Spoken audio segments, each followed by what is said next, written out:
Shalom semuanya. Baik, kalau Bapak Ibu senang dengan sebuah judul khotbah, saya ingin menyampaikan dengan tema Hari Kedatangan Tuhan Yesus Kristus yang kedua kalinya. Nah, saya ambil dari kitab 2 Petrus pasal 3 ayat 10 sampai 13. Demikian bunyi firman Tuhan. 2 Petrus pasal 3 ayat yang ke-10. Tetapi hari Tuhan akan tiba seperti pencuri.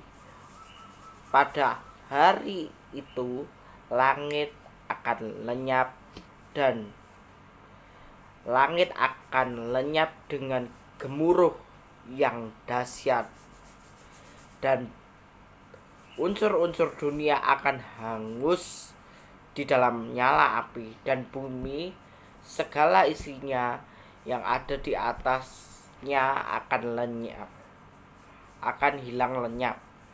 Jadi jika segala sesuatu ini akan hancur secara demikian, betapa suci dan salehnya kamu harus hidup, yaitu kamu yang menantikan dan mempercepat kedatangan hari Allah.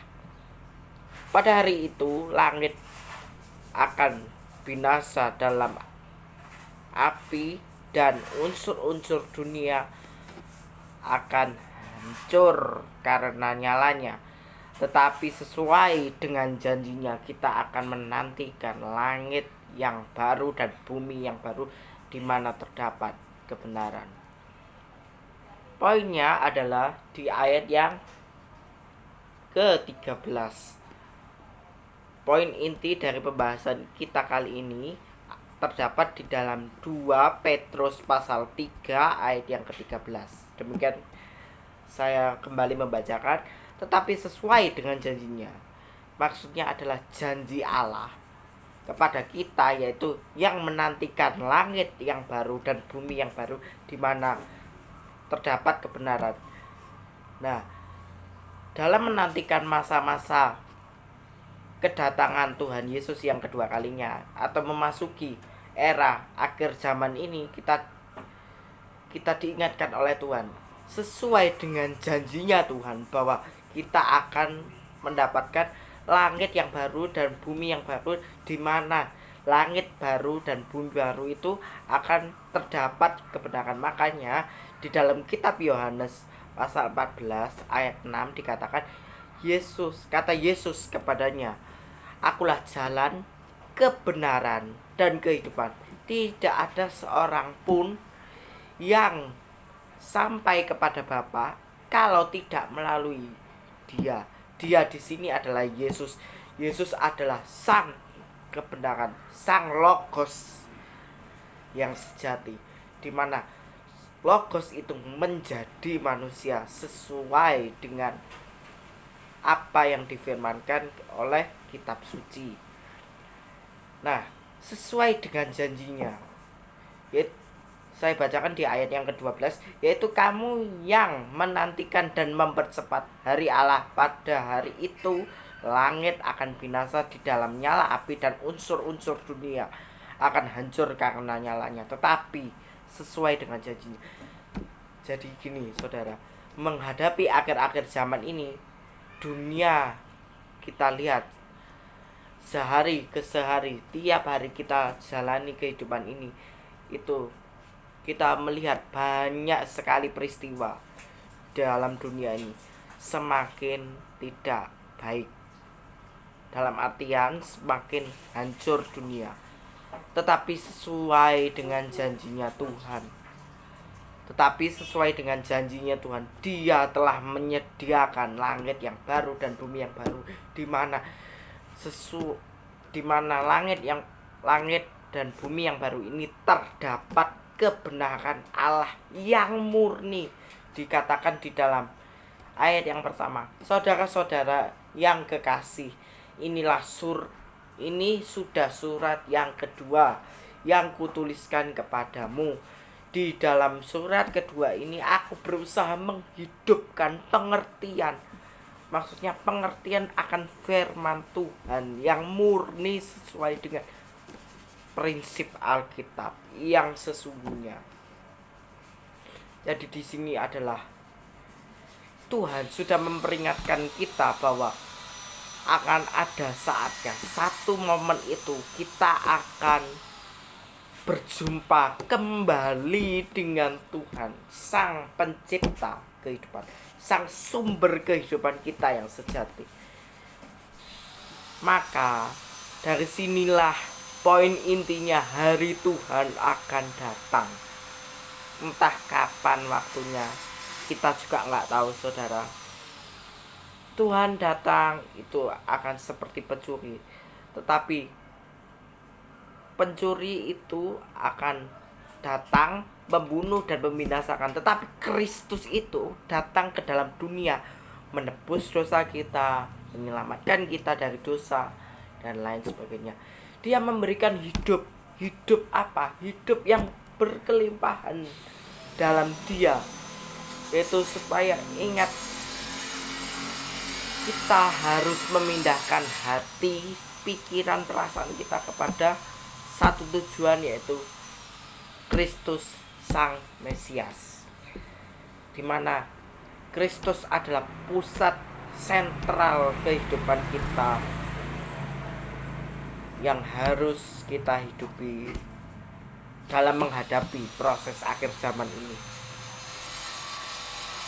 Karena di ayat yang keempat dikatakan, di manakah janji tentang kedatangannya itu, sebab sejak bapa-bapa leluhur kita meninggal, segala sesuatu tetap seperti semula pada waktu diciptakan. Dari sini, di manakah janji Tuhan? Janji Tuhan itu pasti akan digenapi sesuai dengan kairosnya Tuhan, sesuai dengan kairosnya Tuhan. Intinya hidup ini akan terus berjalan, akan terus berjalan meskipun kita melewati hari-hari kita dengan suka duka. Tetapi janjilah, tapi ingatlah saudara, bahwa Tuhan selalu menyertai kita sampai pada akhir zaman, sampai di mana kita akan mendapatkan sesuatu yang baru daripada Tuhan, yaitu apa? Kehidupan baru, kehidupan kekal bersama Tuhan, dan memerintah, memasuki pesta perjamuan kawin anak domba Allah, dan memerintah bersama Dia dalam kerajaan 1000 tahun damai. Dalam artian kita akan memerintah bersama dengan Tuhan untuk 1000 tahun damai itu. Kita diajak Tuhan untuk berjuang hidup sesuai dengan firman, sesuai dengan visi misi yang Tuhan sudah tetapkan dalam kehidupan kita. Lakukanlah, saudara, tujuan Tuhan, rencana Tuhan dalam kehidupan kita. Makanya dalam kehidupan ini Tuhan sudah memberikan visi misinya. Agar apa? Supaya rencana demi rencana, tujuan-tujuan Tuhan tergenapi dalam kehidupan kita, sehingga kita dapat merasakan bahwa hidup ini adalah hidup yang selalu menyenangkan hati Tuhan, selalu hidup sesuai dan seturut dengan rencana Allah dalam kehidupan kita. Ayat yang ke-9 dikatakan, ini sangat penting juga, di ayat yang ke-9 dalam 2 Petrus 3, 2 Petrus pasal 3 ayat yang ke-9.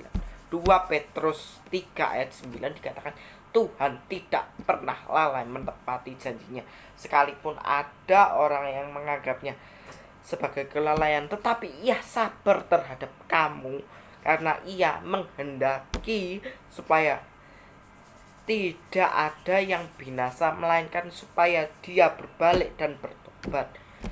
Jadi Tuhan ingin itu supaya kita mempunyai kehidupan yang tidak binasa, tapi melainkan beroleh kehidupan yang kekal. Di dalam Injil Yohanes Injil Yohanes pasal 3 ayat yang ke-16 dikatakan, karena begitu besar kasih Allah akan dunia ini sehingga ia mengaruniakan anaknya yang tunggal itu, supaya setiap orang yang percaya kepada Yesus tidak akan pernah binasa, melainkan beroleh kehidupan kekal. Jadi beroleh kehidupan kekal ini menantikan hidup yang baru bersama Tuhan di Firdaus yang baru, langit baru dan bumi yang baru, dan juga memerintah bersama Tuhan dalam kerajaan 1000 tahun damai. Dan juga kita juga diundang pesta perjamuan kawin anak domba Allah. Di ayat yang ke-8 juga dikatakan, akan tetapi saudara-saudaraku yang kekasih, yang satu ini tidak boleh kamu lupakan, yaitu bahwa di hadapan Tuhan satu hari sama dengan 1000 tahun, dan 1000 tahun sama dengan satu hari. Jadi dalam ayat yang ke-8 ini kita dapat menyimpulkan bahwa satu hari itu sama dengan, karena satu hari itu sama dengan 24 jam non-stop, 24 jam terus, 24 jam dalam seminggu, sebulan, setahun, bertahun-tahun. Itu dianggap seperti satu hari sama seperti 1000 tahun, dan 1000 tahun itu sama dengan satu hari di bumi. Jadi makanya kita harus melakukan perbaikan diri, ubahlah mindset pikiran kita agar selalu hidup berkenan dalam hadirat Tuhan. Makanya saya selalu ingin mengajak saudara untuk melakukan gerakan 24 jam non-stop dalam hadirat Tuhan, supaya apa? Kita dapat merasakan hikmat wisdomnya Tuhan terjadi dalam kehidupan kita, termanifestasi dalam kehidupan kita, termeterai dalam kehidupan kita. Oke saudara, demikian renungan atau khotbah yang dapat saya sampaikan pada kesempatan hari ini. Terima kasih, dan Tuhan Yesus memberkati kita sekalian. Amin.